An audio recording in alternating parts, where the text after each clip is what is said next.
മുന്നാക്ക വിഭാഗങ്ങൾക്ക് 10% സംവരണം ഏർപ്പെടുത്താനുള്ള സാമ്പത്തിക സംവരണ ബിൽ ലോക്സഭയ്ക്ക് പിന്നാലെ രാജ്യസഭയും പാസാക്കി. 165 പേർ ബില്ലിനെ അനുകൂലിച്ച് വോട്ട് ചെയ്തപ്പോൾ 7 പേർ മാത്രമാണ് വിയോജിപ്പ് രേഖപ്പെടുത്തിയത്. ബിൽ സെലക്ട് കമ്മിറ്റിക്ക് വിടണമെന്ന പ്രതിപക്ഷത്തിന്റെ ആവശ്യവും സ്വകാര്യ മേഖലയിൽ സംവരണം അനുവദിക്കണമെന്ന CPM-ന്റെ ആവശ്യവും തള്ളി. അതേസമയം CPIM ബില്ലിനെ അനുകൂലിച്ച് വോട്ട് ചെയ്തപ്പോൾ മുസ്ലിം ലീഗ് എതിർത്ത് വോട്ട് രേഖപ്പെടുത്തി.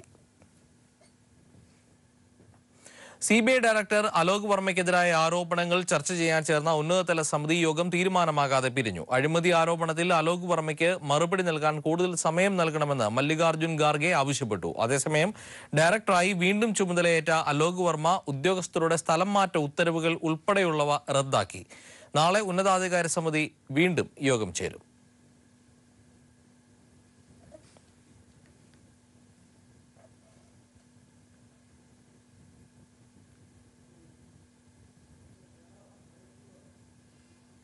CBI ഡയറക്ടർക്കെതിരായ ശബരിമലയിൽ വീണ്ടും യുവതി ദർശനം നടത്തി. 36 വയസ്സുള്ള മഞ്ജു എന്ന യുവതിയാണ് ശബരിമലയിൽ ദർശനം നടത്തിയത്. ഇവർ ചാത്തന്നൂർ സ്വദേശിയാണ്. കഴിഞ്ഞ ദിവസം രാവിലെ 4 മണിയോടെ പമ്പയിലെത്തിയ ഇവർ ദർശനം നടത്തിയത്.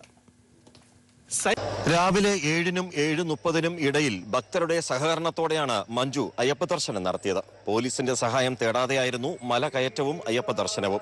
നേരത്തെ മല കയറാൻ ശ്രമിച്ചപ്പോൾ അന്ന് BJP RSS അക്രമികൾ അവരെ തടഞ്ഞിരുന്നു. ദർശനകാര്യം മഞ്ജു പീപ്പിളിനോട് സ്ഥിരീകരിച്ചു. ഞാൻ ഈ മാസം 8-ാം തീയതി ശബരിമല ദർശനത്തിനായി പോകുമ്പോൾ തൃശ്ശൂരിൽ നിന്നാണ് ഞാൻ യാത്ര തിരിച്ചത്. ബസ് മാർഗമാണ് യാത്ര തിരിച്ചത്. പക്ഷെ എനിക്ക് ഒരു ഭക്തരിൽ നിന്ന് യാതൊരുവിധ അക്രമങ്ങളോ ഒരു പ്രതിഷേധമോ നേരിടേണ്ടി വന്നില്ല. 2 മണിക്കൂറോളം ക്ഷേത്രത്തിൽ എനിക്ക് ദർശനത്തെ തുടർന്ന് ക്ഷേത്രാങ്കണത്തിൽ തങ്ങാൻ കഴിഞ്ഞു. തുടർന്ന് ഞാൻ അയ്യപ്പ ദർശനത്തിന് എത്തുന്ന സമയത്ത് അവിടുത്തെ അയ്യപ്പ സേവാ സംഘത്തിലെ ആൾക്കാരുമായി ബന്ധപ്പെട്ട് എൻ്റെ കയ്യിലുള്ള പൂജാദ്രവ്യങ്ങൾ എങ്ങനെയാണ് സമർപ്പിക്കേണ്ടത്, എവിടൊക്കെയാണെന്നൊക്കെ ഉള്ളത് ചോദിച്ചറിഞ്ഞ് കറുപ്പസ്വാമിയുടെ അടുത്ത് ഭസ്മം അഭിഷേകം നടത്തുകയും പിന്നീട് നെയ്യഭിഷേകം നടത്തുകയും അതിന് അവിടെ നാഗരാജാവിൻ്റെ അടുത്ത് മഞ്ഞപ്പൊടി സമർപ്പിക്കുകയൊക്കെ ചെയ്തു. അവിടുത്തെ എല്ലാ പൂജാകർമ്മങ്ങളിലും പങ്കെടുത്ത് കൃത്യമായി എനിക്ക് വരാൻ കഴിഞ്ഞു. ഒരുവിധ ഭക്തജനങ്ങളിൽ നിന്നുള്ള ഒരുവിധ തർക്കങ്ങളും ഉണ്ടായില്ല. അവിടുത്തെ മറ്റ് ആൾക്കാരിൽ നിന്ന് യാതൊരുവിധ സംഘർഷമോ എന്നെ ആക്രമിക്കാനുള്ള ശ്രമമോ ഒന്നും ആരിൽ നിന്നും ഉണ്ടാവാത്തത് കൊണ്ട് തന്നെ യുവതിയാണെന്ന് അറിഞ്ഞുകൊണ്ട് തന്നെയല്ലേ ഞാൻ അവിടെ യുവതി പ്രവേശനവുമായി ബന്ധപ്പെട്ട് വന്നെന്ന് പറഞ്ഞുകൊണ്ട് തന്നെ അവിടുത്തെ സേവാ സംഘത്തിലെ ആൾക്കാരുമായി ബന്ധപ്പെട്ട് ഈ പൂജാദ്രവ്യങ്ങൾ എവിടെയൊക്കെയാണ് സമർപ്പിക്കേണ്ടതെന്ന് ചോദിക്കുകയും അതിനൊക്കെ അവർ സഹകരിക്കുകയും ചെയ്ത് അതിന് അവിടുത്തെ സേവാ സമിതിയിലെ അംഗങ്ങളോട് പ്രത്യേകം നന്ദി രേഖപ്പെടുത്തുകയും ചെയ്യുന്നുണ്ട്. തനിച്ചാണ് ശബരിമല ദർശനത്തിനായി തൃശ്ശൂരിൽ നിന്ന് പോയത്. പുണ്യമായ അയ്യപ്പ ദർശനം സാധ്യമാക്കാൻ സഹായിച്ചവർക്ക് മഞ്ജു നന്ദി രേഖപ്പെടുത്തി. നവോത്ഥാന കേരളം ശബരിമലയിലേക്ക് എന്ന ഫേസ്ബുക്ക് കൂട്ടായ്മയാണ് മഞ്ജുവിനെ അയ്യപ്പ ദർശനത്തിന് വേണ്ടുന്ന സഹായങ്ങൾ ചെയ്തു നൽകിയത്. ദർശനത്തിന്റെ ചിത്രങ്ങളും ദൃശ്യങ്ങളും ഇതേ ഫേസ്ബുക്ക് കൂട്ടായ്മ തന്നെയാണ് പുറത്തുവിട്ടതും.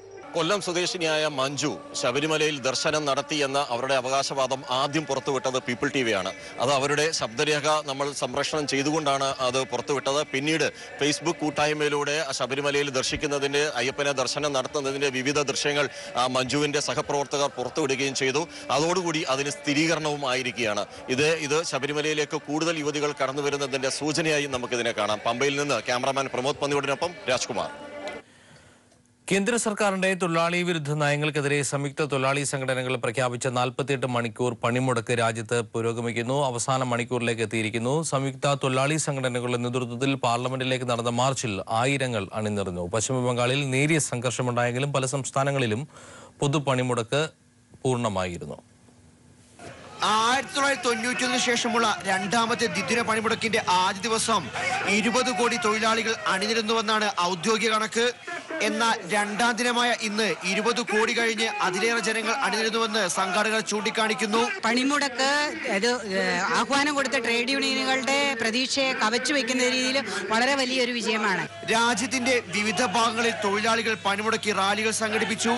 ഉത്തരേന്ത്യയിൽ സമ്മിശ്ര പ്രതികരണമാണ് പണിമുടക്കുണ്ടായതെങ്കിലും വടക്കുകിഴക്കൻ സംസ്ഥാനങ്ങളിൽ പൊതുപണിമുടക്ക് പൂർണ്ണമാണ്. കേരളം, ബംഗാൾ, കർണാടക, ത്രിപുര, മഹാരാഷ്ട്ര, തമിഴ്നാട്, ബീഹാർ ഉൾപ്പെടെയുള്ള സംസ്ഥാനങ്ങളിൽ പണിമുടക്കിന് വൻ തൊഴിലാളി പങ്കാളിത്തമാണ് ഉണ്ടായത്. പാർലമെന്റിലേക്ക് സംയുക്ത ട്രേഡ് യൂണിയനുകൾ സംഘടിപ്പിച്ച മാർച്ചിൽ ആയിരക്കണക്കിന് ആളുകൾ അണിനിരന്നു. വ്യവസായ പൊതുമേഖലാ സ്ഥാപനങ്ങളിലെ 70% ജീവനക്കാരും പണിമുടക്കിക്കൊണ്ട് രംഗത്ത് വന്നു. കൽക്കരി മേഖല പണിമുടക്കിനെ തുടർന്ന് നിശ്ചലമായി. ബാങ്കിംഗ് മേഖലയിലുള്ളവർ, അധ്യാപക സംഘടനകൾ തുടങ്ങിയവരും പണിമുടക്കിൽ അണിനിരക്കുന്നുണ്ട്. പണിമുടക്കിന് പിന്തുണ പ്രഖ്യാപിച്ച് കർഷക സംഘടനകൾ പ്രഖ്യാപിച്ച ഗ്രാമീണ ഭാരത് ബന്ദിനെ തുടർന്ന് ഉത്തരേന്ത്യയിലെ ഗ്രാമീണ മേഖലകൾ നിശ്ചലമാണ്. മുഴുവൻ LIC ജീവനക്കാരും പണിമുടക്കിൽ അണിചേർന്നിട്ടുണ്ട്.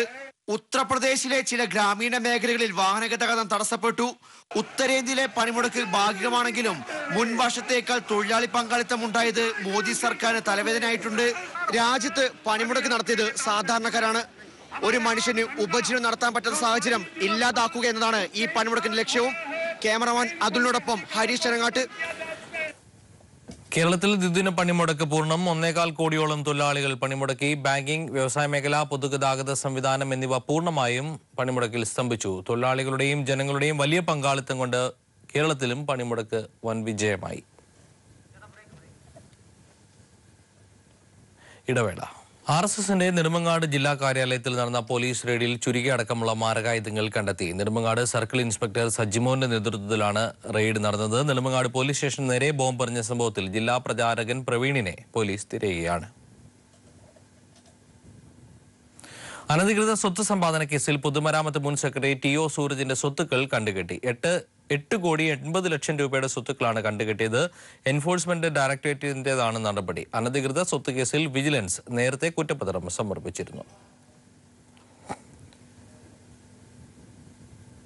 ബിഷപ്പ് ഫ്രാങ്കോയ്ക്കെതിരായ ബലാത്സംഗ കേസിൽ സ്പെഷ്യൽ പബ്ലിക് പ്രോസിക്യൂട്ടറായി അഡ്വക്കേറ്റ് ജിതേഷ് J. ബാബുവിനെ നിയമിച്ചു. സൂര്യനെല്ലി കേസിലെ അഡീഷണൽ സ്പെഷ്യൽ പ്രോസിക്യൂട്ടറായിരുന്നു ജിതേഷ്. കുറ്റപത്രം സമർപ്പിക്കുന്നത് അടക്കമുള്ള നടപടികൾ വേഗത്തിൽ പൂർത്തിയാക്കാൻ പ്രോസിക്യൂട്ടർ നിയമനം സഹായകരമാകും എന്നാണ് അന്വേഷണ സംഘത്തിന്റെ വിലയിരുത്തൽ. ഗുജറാത്തിലെ വ്യാജ ഏറ്റുമുട്ടൽ കേസുകളിൽ BJPക്ക് തിരിച്ചടി. വ്യാജ ഏറ്റുമുട്ടലുകളെക്കുറിച്ച് അന്വേഷിച്ച ജസ്റ്റിസ് HS ബേദിയുടെ റിപ്പോർട്ട് ഹർജിക്കാർക്ക് നൽകണമെന്ന് സുപ്രീം കോടതി ഉത്തരവിട്ടു. റിപ്പോർട്ട് ഹർജിക്കാർക്ക് നൽകരുതെന്ന ഗുജറാത്ത് സർക്കാരിന്റെ ആവശ്യം ചീഫ് ജസ്റ്റിസ് അധ്യക്ഷനായ ബെഞ്ച് തള്ളി. കേസ് 4 ആഴ്ചയ്ക്ക് ശേഷം കോടതി വീണ്ടും പരിഗണിക്കും. ശബരിമല തീർത്ഥാടനത്തിന്റെ ഭാഗമായി എരുമേലി വാവർപള്ളി സന്ദർശനത്തിന് സ്ത്രീകൾക്ക് വിലക്കില്ല. വാവർപള്ളിയുമായി ബന്ധപ്പെട്ട് പ്രചരിക്കുന്നത് വ്യാജ വാർത്തകൾ. യുവതീ പ്രവേശന വിധിക്ക് മുൻപോ ശേഷമോ വാവർപള്ളിയിൽ ഒരു തരത്തിലുമുള്ള നിയന്ത്രണങ്ങളും ഏർപ്പെടുത്തിയിട്ടില്ലെന്നും മഹല്ല് കമ്മിറ്റി വ്യക്തമാക്കി. വാടക വീട്ടിൽ കർണാടക സ്വദേശിനിയായ തൊഴിലാളി സ്ത്രീയെ കൊല്ലപ്പെട്ട നിലയിൽ കണ്ടെത്തിയ സംഭവത്തിൽ കൂടെ താമസിച്ചിരുന്ന യുവാവിനെ കാസർഗോഡ് പോലീസ് അറസ്റ്റ് ചെയ്തു. വിദ്യാനഗർ ചാല റോഡിലെ ഒറ്റമുറി വീട്ടിൽ താമസിച്ചിരുന്ന സരസു എന്ന സരസ്വതിയെ കൊലപ്പെടുത്തിയ കർണാടക സ്വദേശിയായ തൊഴിലാളി ചന്ദ്രു കാംബ്ലെ എന്ന സുനിലാണ് പിടിയിലായത്. കർണാടകയിലെ തീർത്ഥഹള്ളിയിൽ ഒളിവിൽ കഴിയുമ്പോഴാണ് ചന്ദ്രു പോലീസിന്റെ വലയിലായത്.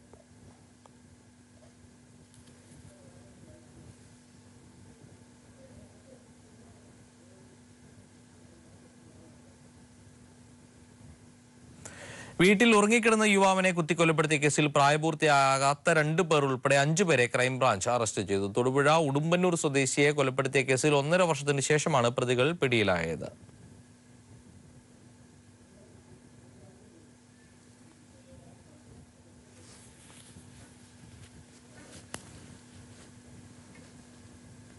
പ്രളയാനന്തര കേരള പുനർനിർമ്മാണത്തിന് ഊന്നലുമായി സംസ്ഥാന ബജറ്റ്. കേരള പുനഃസൃഷ്ടിക്കായി 15 മുതൽ 20 വരെ പദ്ധതികൾ ബജറ്റിൽ പ്രഖ്യാപിക്കുമെന്ന് ധനമന്ത്രി തോമസ് ഐസക് പീപ്പിൾ TVയോട് പറഞ്ഞു. പ്രധാന മേഖലകളിൽ നികുതി ഉയർത്താതെയും സാധാരണക്കാരന്റെ ആനുകൂല്യങ്ങൾ നിലനിർത്തുന്നതുമാകും ബജറ്റ്. GST വരുമാനം ഉയരുമെന്നതാണ് പ്രതീക്ഷ. നവോത്ഥാന മൂല്യങ്ങൾ സംരക്ഷിക്കുന്നതിനുള്ള നടപടികളും ബജറ്റിൽ ഉണ്ടാകുമെന്ന് ധനമന്ത്രി വ്യക്തമാക്കി.